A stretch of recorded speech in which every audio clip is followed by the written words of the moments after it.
All right. Good morning, everybody. We'll go ahead and get started here. If you got your questions, look at people filing in here.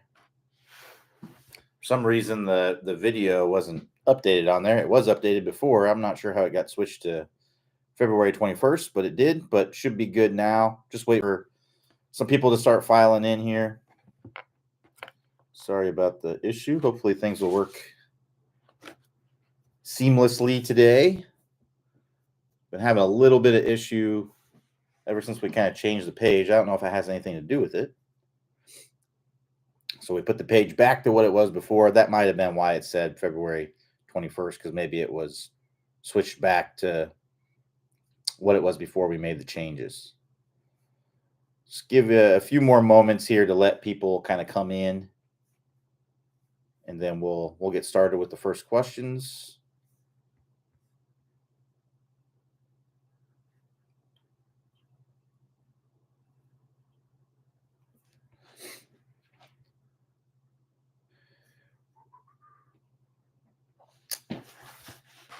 Couple more moments here.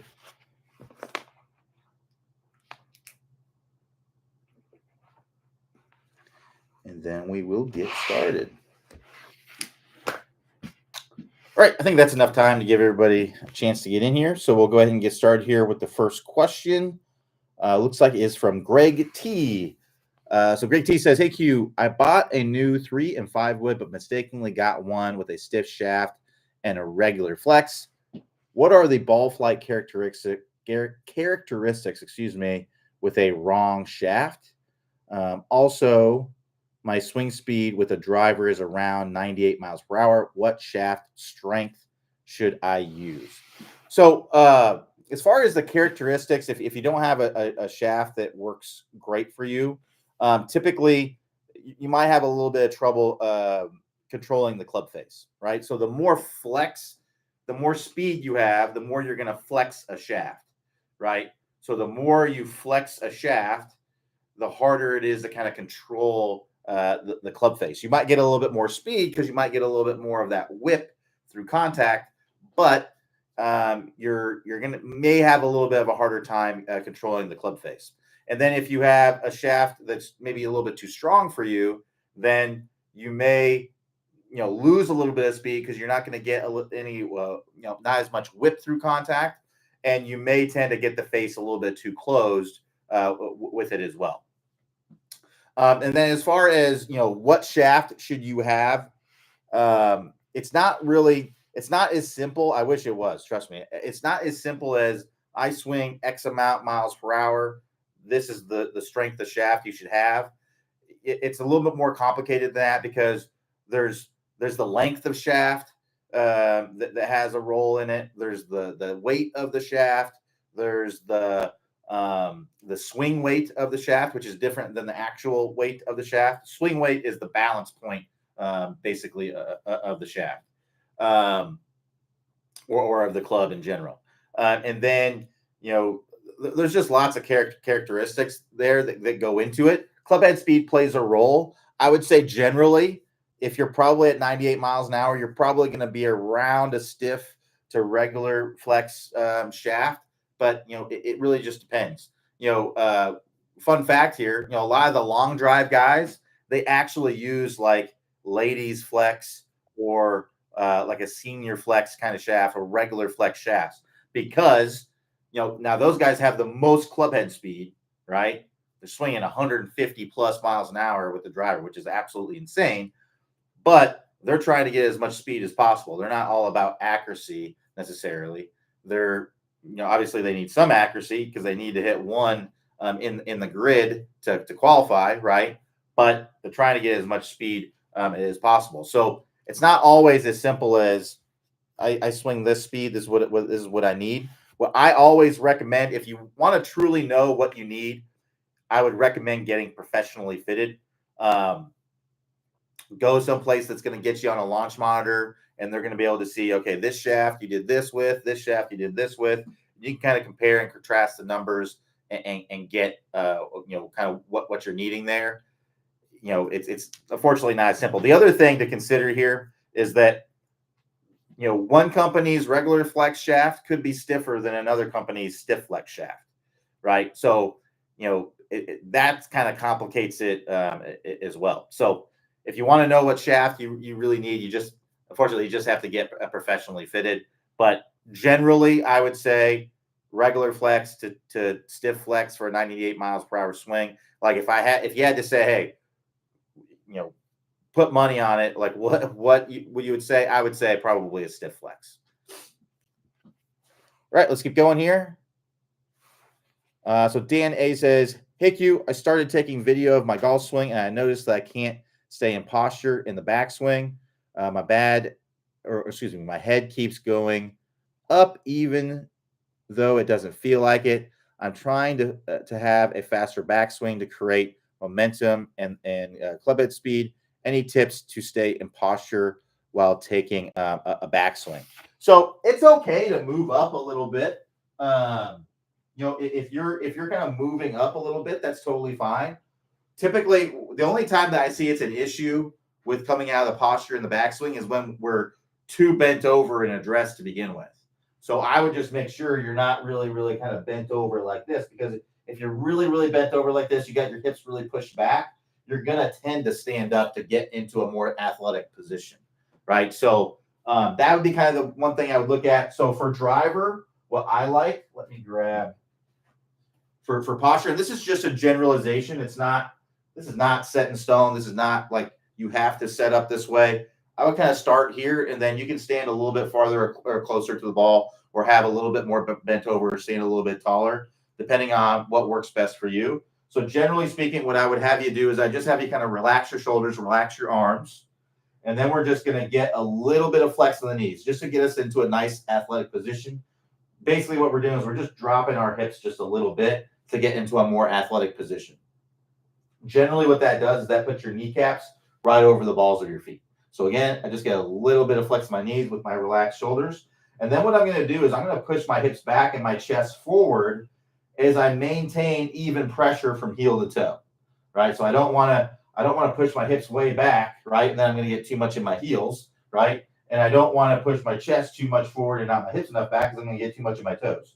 I want to maintain even pressure from heel to toe as I push my hips back, my chest forward. And I'm just going to let my arms hang down. And once they reach about a fist width in front of my legs here, that's when I'm going to stop. Again, so relax arms, shoulders, little bit of flex in the knees, and then push the hips back, chest forward. I'm going to stop as soon as I'm about right there. So for an iron, pretty much any club in the almost all your clubs in the bag, that's going to be a good place to be. Now the driver, because it's so much longer, you're going to stand a little bit taller and you're going to reach just a little bit out with the driver. So again, I'm kind of in this position here for an iron. So for a driver, I wouldn't want to necessarily be like that, right? I want to be a little bit taller. So I'd just be a little bit taller, and I'd have just a little bit more reach with the hands. So this would kind of be the address position that we would want to be in there. If you're moving up a little bit from there, to be honest with you, I really don't have much of a problem with it. Because when you start down, you're actually going to move down. You're going to be able to put more force in the ground. If you look at, if your goal, right, you're saying that you're speeding up your backswing to create more club head speed. Well, look at long drive guys. Go look at a video of Kyle Berkshire. Go look at long drive guys. You will actually see them kind of move their body up, right? So if that is your goal to do that, then moving up a little bit is totally fine. I wouldn't necessarily call it coming up out of your posture. I would call it you're kind of unweighting yourself a little bit, so that way you can land and put more force in the ground that can help you to create more speed. That's part of the reason why you see players do that. If you imagine the old school bathroom, scales, right? They have the needle on them. So when I go up to the top, I almost want that needle to kind of drop down. And then when I land and I put a lot of force on the ground, I want that needle to jump. So that way I can put a lot of force on the ground. That will help me to put a lot more force into the handle, which will help me to create more club head speed. So as long as it's not a situation where you're like this and you're going like that, that's great. That's not ideal. But if you're kind of in a nice set of position, you kind of move up a little bit and then drop down, that's totally fine. That may actually help you to be able to get a little bit more club head speed. So I wouldn't worry about that if that is the case. All right, let's keep going here. So Alan E says, Q, regarding the driver backswing, if you have room in your office, can you show us face on and down the line and explain demo of the correct amount of side tilt at setup, and then how to get enough downward shoulder tilt in the backswing? Because the lead shoulder is elevated at setup. When I rotate and lower my lead shoulder, I still end up pretty flat shoulders and therefore a flat backswing rather than a deeper tilt and higher backswing. With driver, should alignment rod at the top of the shoulder still be pointing at the line about 3 feet in front of the ball? That's probably a little, that might be a little bit too much if it's angled down that much. So first and foremost, there is not one way that you have to swing the driver in the backswing. So it doesn't really do much good to kind of do a demonstration of, because there's not just one way. If you look on the tour, there's tons of different ways, right? So it's not, what we don't want to do is put ourselves in a corner where we have to move a certain way. There are certain things in the golf swing that we see all the best players do, right? And I can kind of go over, kind of what's going on there. So basically, at address, right, we're going to be in some spine tilt away from the target. So basically, my body's going to be a little bit angled away, somewhere in the 6 to 8 degree range. Doesn't have to be exact. If it's 4 degrees, that can be fine. It just depends on how you're moving in the backswing. If you're a little bit more angled away, that can be fine too. It just depends on how you're moving from there, right? So one thing to consider is the further we are away from impact, the more different things can look, right? So that's why you can see some different setups and address positions with tour players. But when they're going through impact, they're all going to look very, very similar, even though how they got there can be very, very different, right? So again, I'm going to have some spine tilt away. Now, as I go up to the top, and this is not just with driver, this can be about with any club, but basically what's going to happen is my shoulders are going to tilt down from some side bend. So if you imagine my hips are level, right? As I gradually go up to the top, I'm going to be doing this. So if you imagine the middle of my spine is curving and it's tilting my rib cage kind of down that way. So in the backswing, right, I'm going to do that a little bit, right? So I'm going to address as I kind of go in my backswing. I'm going to rotate my spine and I'm going to angle my shoulder down. So a good way to kind of get the feel for this, and it sounds like you may have kind of already done this a little bit, but I would imagine, like, if I'm set up to this ball here, 4 to 8 feet, I would say. If you imagine there's an area here that's like 4 to 8 feet on the other side of the ball. In the backswing, so if you imagine kind of my door, that's probably maybe 6 feet, but like the edge of the wall over there. So if I get my setup here and then I take this club and put it across my shoulders, what I want to imagine here is like there's a laser coming out of the end of this club, and that's tracing a line that is basically in the corner over there. That's what I would try to feel like. That would put you in a pretty good spot. So that's going to allow me, if I trace that line, what's going to happen is I'm going to rotate my shoulders because I'm moving the stick that way. And I'm also going to gradually go into some left side bend for a right-handed golfer as I'm keeping a straight line. So if I don't gradually do it, then that laser is going to trace kind of that way, right? If I do it too late, then it's going to trace that way. If I do it gradually and increase it as I go to the top, it's going to trace a nice straight line. So again, I'm just going to get my setup here. I'm going to put this across my shoulders, right? And what I want to imagine here, right, as I rotate, I'm left side bending some, right? And you can see how that's going to be pointing basically toward the corner over there, right? So that's kind of the feel that I want. If I go left side bend too early, then you can see how there's a laser, it'd be kind of tracing that way. If I don't go in left side bend at all, right, then I'm going to be too far above. I have to left side bend something. It's gradual. So it's really great to kind of get that feeling. I would say, as long as it's in a zone that I would say is about 4 to 8 feet on the other side of the ball, you're going to be in a pretty good spot. And even if the shoulders are a little bit level at the top, it's not the end of the world. You can hit great golf shots from that position. It just depends on how you're reacting from it, right? Everyone reacts a little bit different to different positions. So you want to be careful just seeing something in your swing and just trying to work on it. What I recommend doing is looking at what your ball flight and contact issues are, and then looking at your swing to see what could be causing those ball flight and contact issues. That's how you kind of work and attack it. Because if you just kind of look at your swing and just see, well, my shoulders are getting a little level, right? Then if you're not pairing it with an actual ball flight and contact issue, then you can work on it and you might actually get worse, right? It might not even make you better at all. So you want to see something that's directly causing a problem with your ball flight or contact or club head speed, right? And if it is, then you can look at, okay, well, what's going on in my swing that's causing the issue. And instead of working the other way around, because if you work the other way around, you might actually get worse, right? It may not actually make you hit the ball better, and that's very, very frustrating. I've been there before where I don't like the look of something in my swing, and then I go to change it and I start hitting the ball terrible, right? And that's not ideally what you'd want. Ideally, what you'd want is you just want to. Now, if you just want your swing to look a certain way and you don't care about performance, that's a different story, right? But if you're interested in performance, then I would make changes to your swing that actually lead to better performance. So I would look at, kind of what the ball flight and contact issues are, and then make changes from there. All right, let's keep going here. All right, we got the office hours thing. So David B says, can you explain the aim point system? I can do my best. I'm not an aim point instructor or anything like that, but I do kind of understand to a certain extent and fairly layman's terms what it is, and I can paraphrase it.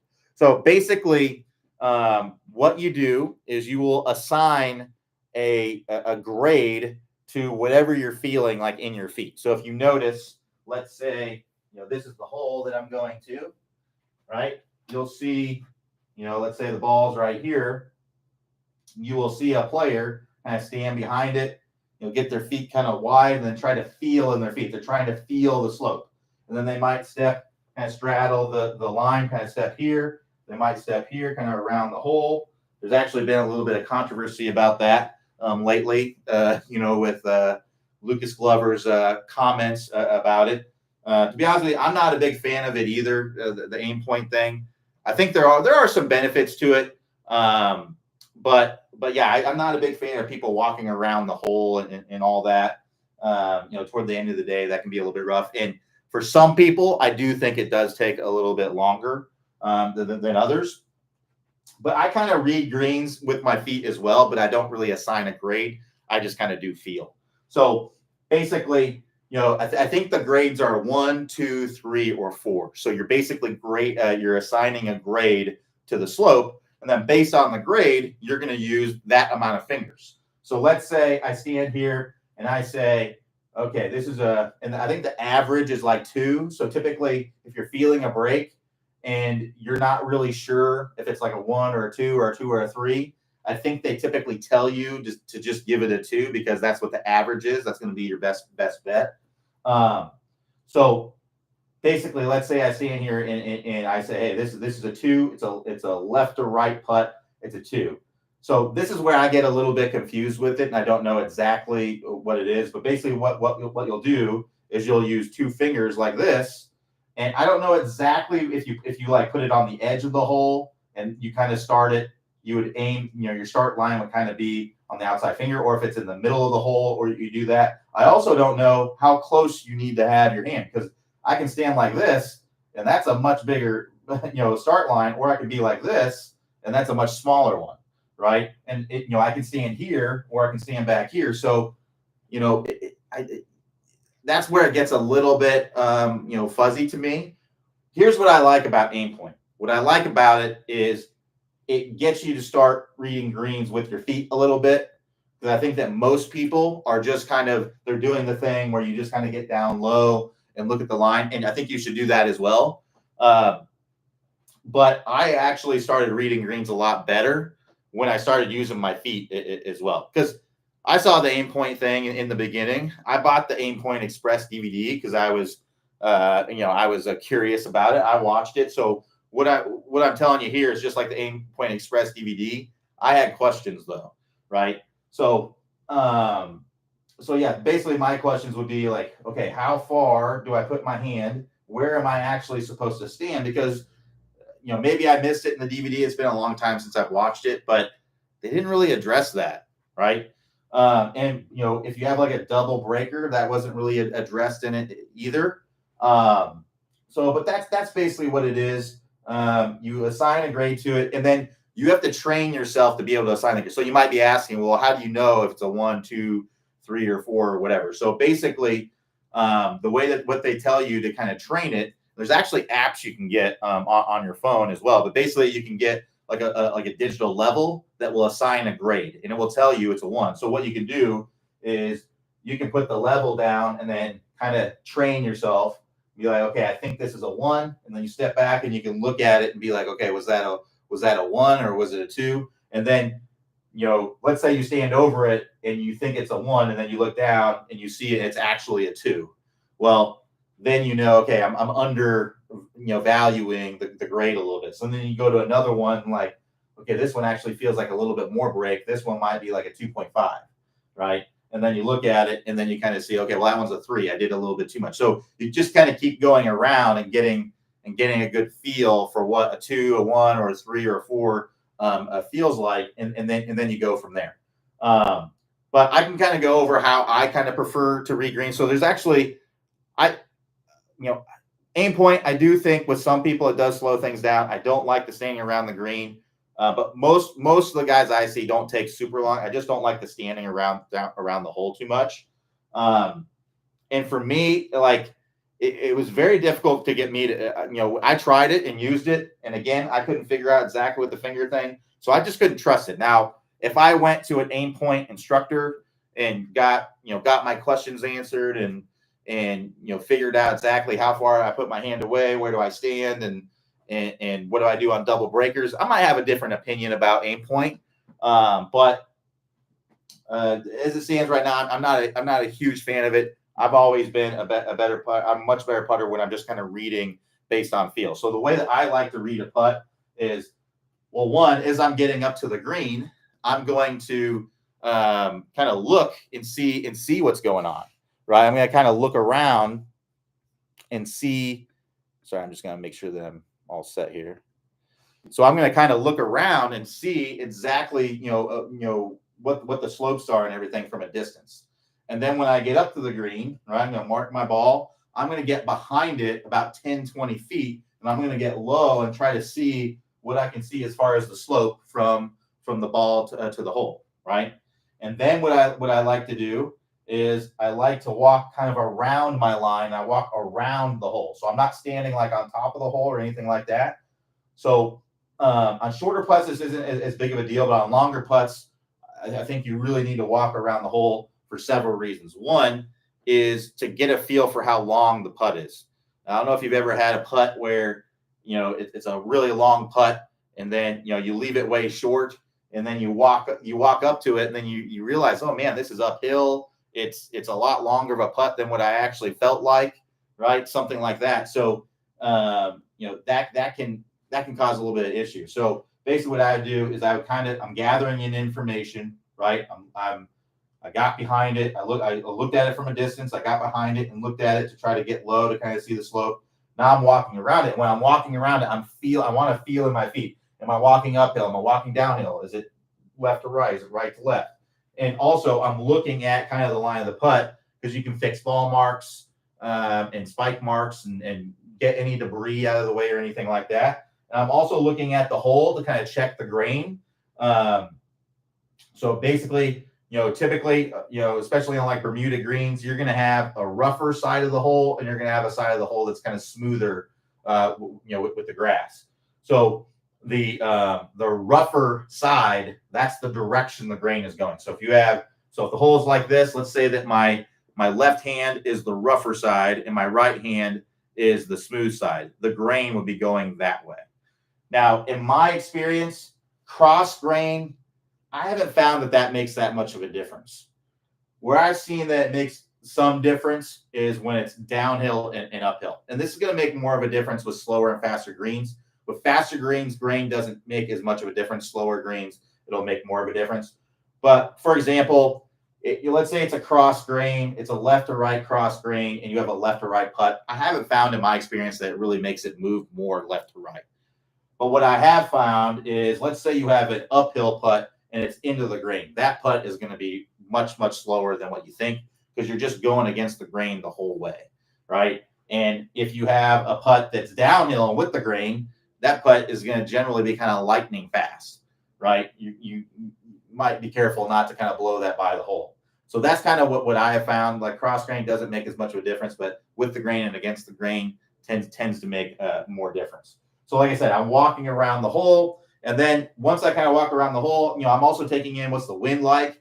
Yesterday here in Orlando, we had very, very windy day.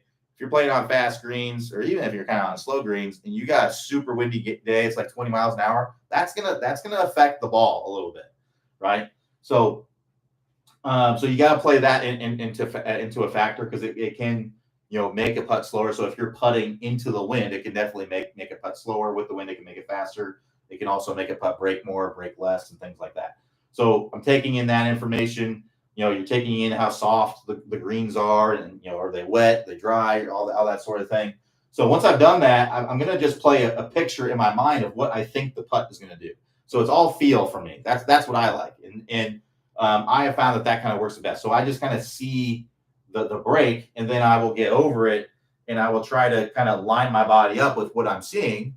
And this is something that I remember from.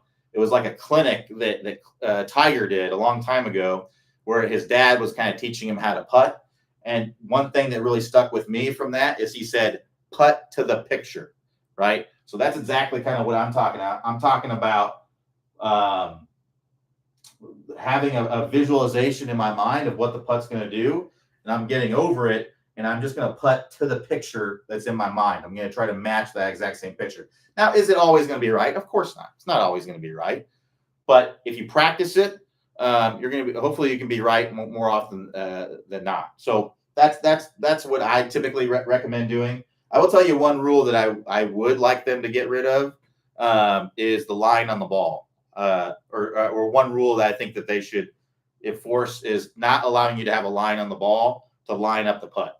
Now, some of you might be thinking, I use the line. I like the line. I love the line. To me, I think if there's anything that slows down play, I think that is one thing that definitely slows down play, because you got to make sure it's lined up, and then you get behind it, then you got to make sure it's lined up again, and things like that. I will tell you, I tried the line on the putt, and I think it does help you to hit it on a better line and all that stuff. But to me, I didn't like how, because it made me play slower because I had to make sure that line was just right.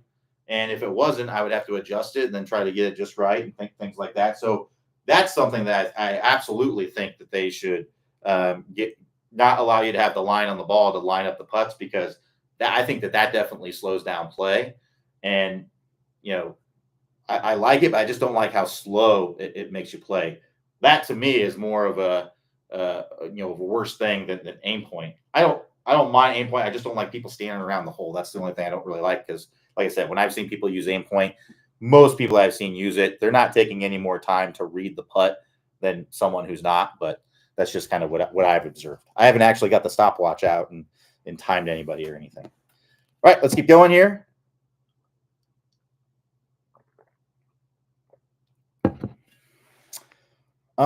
So Carrie T says, what is the proper head position at impact for irons? Is it the same for driver swings? So there isn't like a place that the head absolutely has to be. One thing we have to understand is that the golf ball doesn't care where your head is. It doesn't care. The only thing the golf ball cares about is how the club is being presented to it, right? So some players might be better having their head more behind the ball. Some players might be better having their head, more ahead or even in front of the ball, right? So it's not, you don't have to be like that. So I don't recommend trying to get your head in like a specific position. unless you are finding that it directly improves your ball flight or contact. So let's say you you naturally kind of have your head really, really far behind the ball at impact, and you're really chunking shots, right? Well, getting your head more forward and basically kind of getting your whole body more forward, that may help you to be able to hit the ground a little bit more ahead, right? Let's say that your head is kind of in front of the ball and you're really chopping down into the ball, and you're you're hitting, chopping down and taking huge divots, hurting your wrists, and your elbows, and digging trenches, and things like that. Well, and let's say you're kind of topping balls maybe as well every now and then and hitting balls thin because maybe you're doing that. Well, having your head a little bit more back from where it was, that may actually help you to be able to hit the ground in a little bit better spot. So I wish I could tell you, hey, the nose has to be, or the head has to be exactly here, but it's not always the case. And also ball position can change, right? So for a driver, generally you're going to have your head behind the ball because your ball position is going to typically be more forward, right? The ball position moved, your head necessarily isn't moving that much compared to an iron swing. It's just in relationship to the ball, it might be a little bit different just because the ball position is more forward, right? So for a driver, I might be coming in more like this, right? Where my head's behind the ball. But then for an iron, let's say I kind of come in with my body in the same position, but now the ball's there. Well, my head is in a different position in relation to the ball, even though my head is basically in the same place, right? So I wouldn't recommend trying to focus on keeping your head in a certain spot. The only time I would say that is, I guess there'd be like two instances I would say. So one, I would say if you are a total beginner at golf and your head is kind of moving all over the place and it's making it really difficult for you to kind of control things, it might be a good feeling to kind of feel like, hey, I'm keeping my head still, even though technically you don't have to keep your head still. In fact, the best players in the world, their head is not dead still throughout the swing. It moves around. It's not excessive, right? But the head definitely moves around in the golf swing. But for some, beginner golfers, it may be, if you have a beginner golfer who's kind of going like this and then, going like that, right? That's, if they have the feeling like, okay, I'm going to keep my head still and kind of turn my body, with my head fairly still, a lot of times that can help them to get better, right? So that'd be one situation. Another situation would be kind of like what I was talking about earlier, where let's say you have your head really far back and you're chunking the ball, topping the ball, thinning it, that sort of thing. Getting your head more forward may help with that, right? And vice versa. Your head's too far forward, you're topping the ball, you're thinning it, you're chopping down into the ball, taking too big of a divots, hurting your arms and wrists and things like that. It might be good for you to be a little bit more, have your head a little bit farther back, so that way you're not chopping down on the ground so much. So yeah, generally, I would say generalization, a fairly good place to be for an iron would be kind of like nose. Let's say your ball position is fairly close to the middle, maybe just forward of the middle. Nose right down on top of the ball is generally a good place to be. But if you're a little bit far forward of that and a little bit back of that, and you're making great contact from either one of those positions, I don't have a problem with that at all. And then for driver, like I said, with ball position, let's say general ball position would be maybe just inside the lead foot here. Your head is going to be behind it, because that with the driver, you don't really want, because if you have the ball forward and then you get your body really forward, it doesn't really make a lot of sense to do that, because basically you have to slide your body way ahead to do that, to get your nose right on top of it. So if you want to kind of hit more down on your driver, you may as well just put the ball position more in the middle of the stance and not slide your body way forward to get there. So that'd be kind of my viewpoint on it. All right, let's keep going here. See if we got any more questions.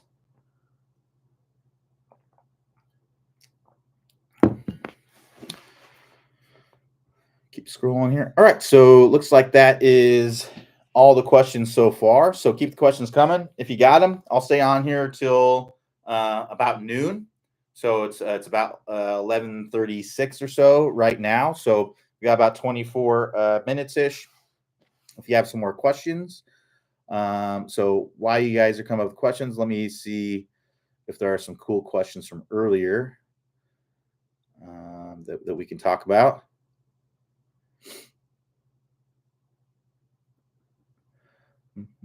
Mm. Bear with me here. I'm just trying to find maybe a cool question we could talk about.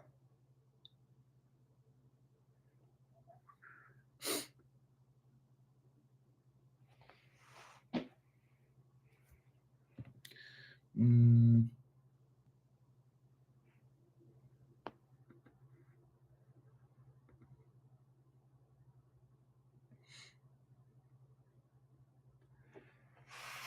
All right, so Jerry D asks, Jake Knapp hit from out of the water hazard at the Cognizant Classic, and wants to know how you can hit that shot when the ball is submerged underwater there. So the short answer is you hit it just like a bunker shot, just like a bunker shot. That's how you would do it. It's very, very risky shot though. And as you found with Jake, when he hit that, he actually had to attempt it twice because the first attempt actually didn't quite get all the way out, and then the second attempt he barely got it out. It was kind of on the bank, right? So I generally just don't recommend trying it unless you're in a situation where you just need to, right? So a situation could be like the situation where Jake Knapp was in. I don't know the exact specifics, but I think Jake was trying to win the tournament, right? And he was kind of like, he would rather win it or get 12th than to take the penalty and get third or something like that. If I had to guess, I don't know Jake, so I don't know for sure, but that would kind of be my mindset, right? Nobody really remembers who got third or fourth. People remember who won the tournament. So, and you want to have wins on your resume because that helps you to keep your card and things like that. So I think in that case, I would say, yeah, go for it. He's trying to turn things around and win the tournament. Another case might be like match play, right? Where let's say in that situation, let's say that was match play, and the guy he was playing was already on the green and had like a 12 footer for birdie or something like that, and you're off the green and you're trying to get up and down for par and kind of maybe force him to make the putt. In that situation, because he's probably not going to three putt, right? In that situation, I would say, yeah, go for it. Try to see if you can get up and down and save par, because if you take the penalty, you're not likely you're going to lose anyway, right? So that'd be a situation. But if it's like a stroke play thing, you're trying to play for your best score, I generally just don't recommend trying to do it unless you've actually practiced it and you are good at it, right? Now, the other thing is from that, the first attempt that he had, the ball was actually completely under the water, which very, very high degree of difficulty. So, like I said, Jake's in a position there where he's probably trying to win the tournament, and I get why he would try to do that, but generally it's pretty rare that's going to work out. I don't know. That's the other thing too. A lot of these pros, they've practiced these things, right? They practice hitting out of the water because of a situation like that. And it might be a situation where Jake has practiced hitting that shot where the ball is fully, just under the water. Maybe the top of the ball is at the surface of the water, right? And he's been successful with it in the past. But basically, the way that you would hit it would be like if you had a ball that's like buried in the bunker, right? You have not just a fried egg, but like it's almost like plugged in the bunker. Like if it's fully submerged, it'd be like a plugged lie in the bunker, and how difficult that is to get out. So basically what it would be, you need to take like a high lofted wedge, and I would get your weight forward, because for those kinds of shots, you need the club to kind of dig into the water a little bit, right? So you wouldn't open up the face like as much as like a normal bunker shot. You probably open up the face a little bit less, and you would try to hit more down into it, right? To try to get the club underneath the ball to kind of lift it out. So I would go weight forward, open face, the face is a little bit open, and then I would really hit down into that water just behind the ball to kind of help pop it out, right? And I would try to give it a lot of speed, right? So a good way that you can kind of practice this would be kind of practice it out of a bunker. Try to hit some plugged lies out of a bunker. If you can't do that, you probably are not going to be able to hit with a ball that's kind of completely under the water. Now the second one, it looked like maybe about half of the ball or 2/3 of the ball was under the surface of the water. So that's more like a fried egg. So very, very similar, right? I'm gonna get my face a little bit open. I'm gonna really hit down behind the ball to try to get the ball to come out with a lot of speed, right? So, if you struggle with a fried egg kind of shot or a plugged lie out of the bunker kind of shot, this is going to be a struggle as well. But that's how you would hit it. You would hit it just like a bunker shot. Take your highest lofted wedge. You wouldn't hit it exactly, like a bunker shot. If it's some part of it is submerged, you would hit it. If a little bit of it is submerged, like half the ball, you would hit it kind of like a fried egg bunker shot. If it's completely submerged, right, I don't recommend it. But if you're good at hitting like a plugged lie bunker shot, go for it. And if the ball is it's like just mud and it's just kind of like sitting on top of the mud and it's just like kind of water all around it, you can hit that pretty much just like a normal bunker shot, right? So open up the face a little bit more, ball's a little bit more forward, and you're hitting down into that mud. Now keep in mind, don't wear your nicest shirt. If you got your nicest shirt, your nicest pants on, and you don't want to get all muddy and dirty and wet, I also don't recommend doing it. But if you don't really care about your clothes or whatever, getting mud all over yourself, then go for it. So that'd be kind of what I would say about the water shot, hitting it from out of the water. All right, let's see if we got any new questions here. We'll scroll down.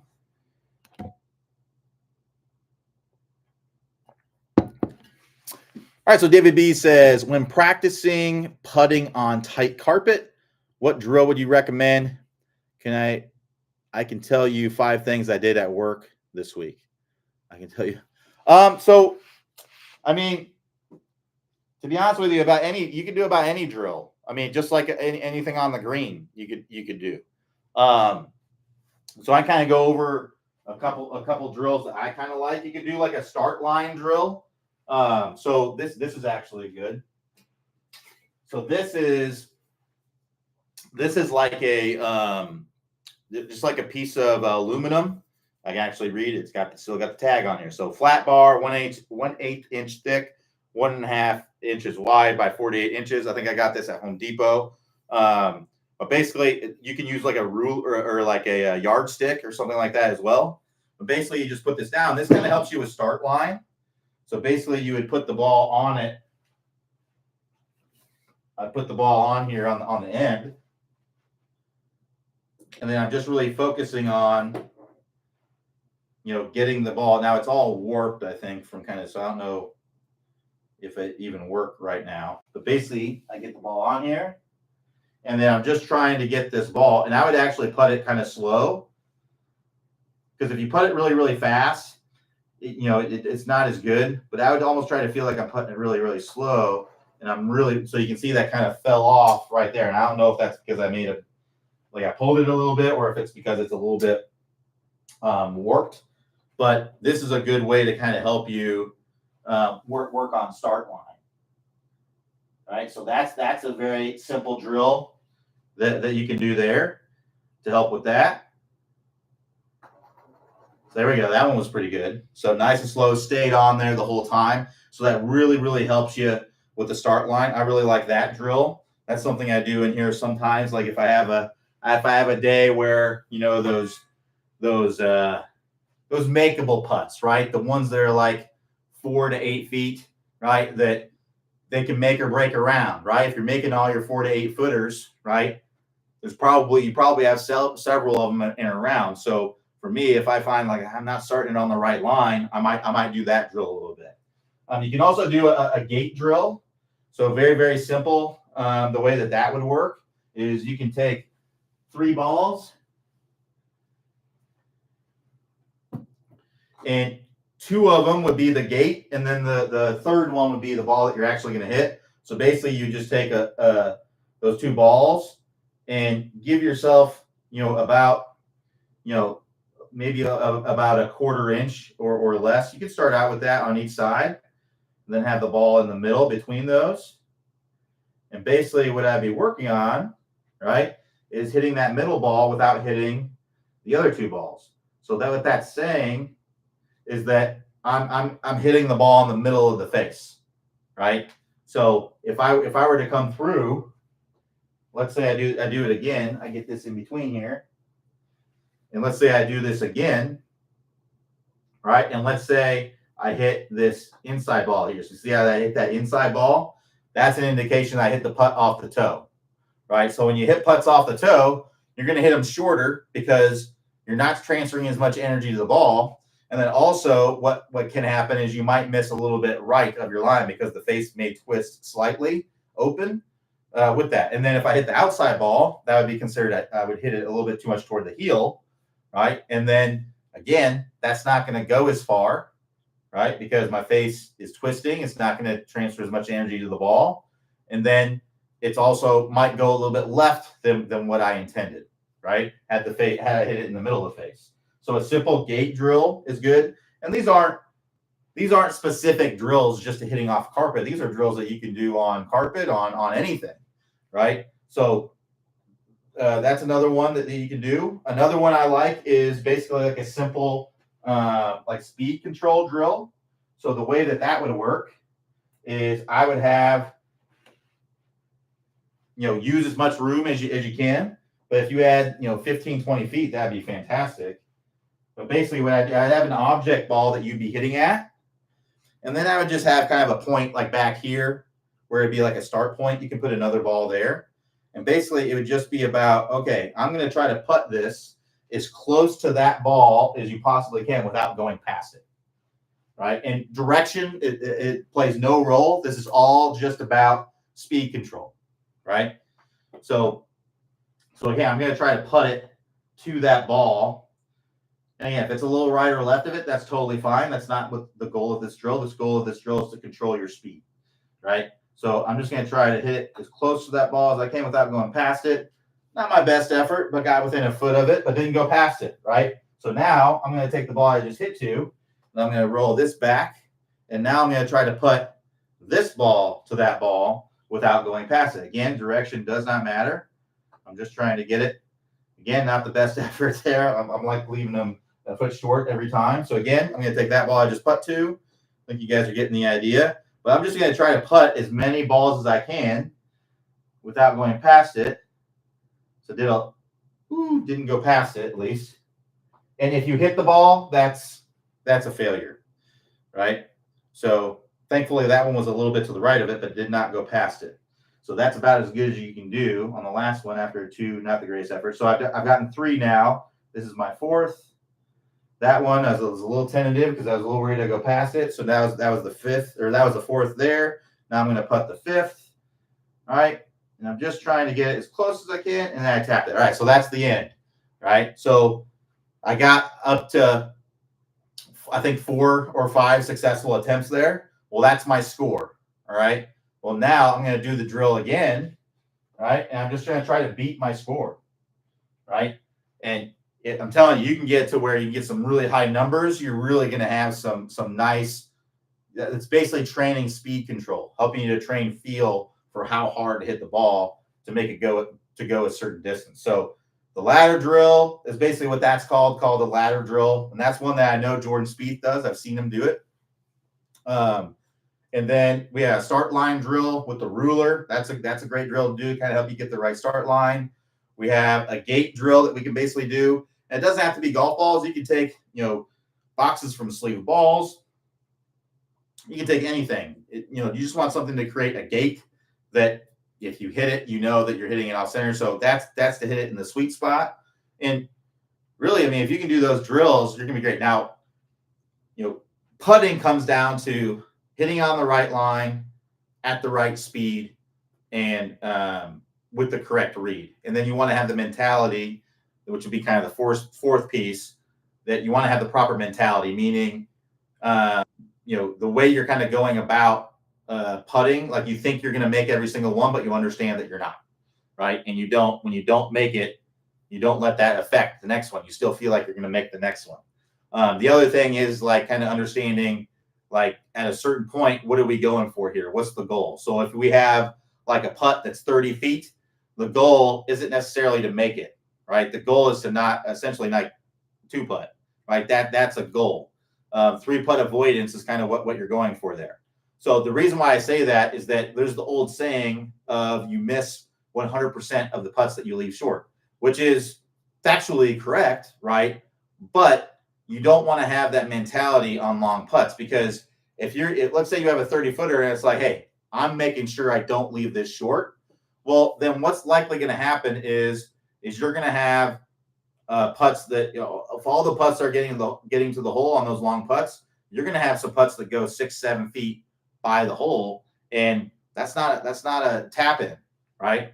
Whereas if you say, hey, I want this ball to go the exact distance of the hole, I want it to die in the hole, then yeah, you're going to leave some putts short, but you're always going to be able to basically two putt, right? And you're going to make some of them as well, right? You're probably going to make just as many trying to die the ball in the hole than you are making sure that you get it there every single time. So really what I would try to kind of visualize is getting the ball in a 3-foot circle around the hole. If we can do that, you're going to two putt, 99% of the time, because you're going to make those 3-footers. Or if you got some friendly buddies you're playing with, they're going to give that to you every single time.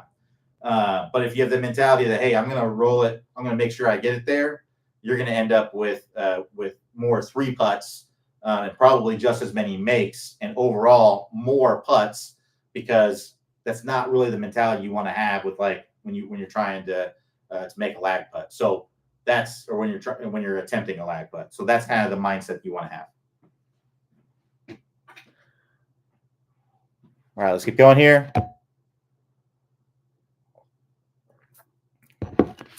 So Ken says, when it comes to the address position for irons and driver, how much wrist extension and flexion should you have?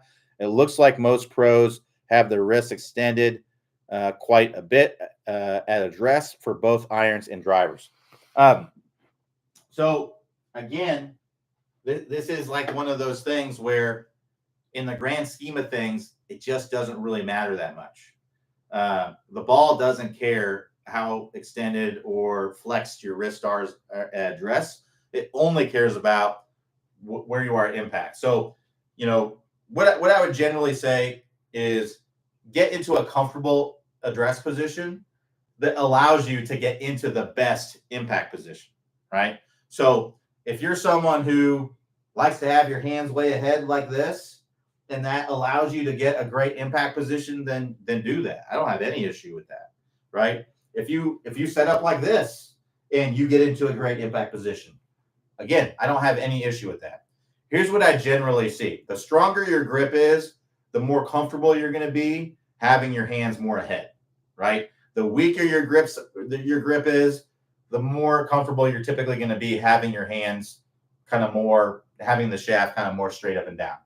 And you can kind of try this. So, and this is part of the reason why I think a lot of people have a weak grip to begin with, is because in their setup position, they're trying to get symmetry, right?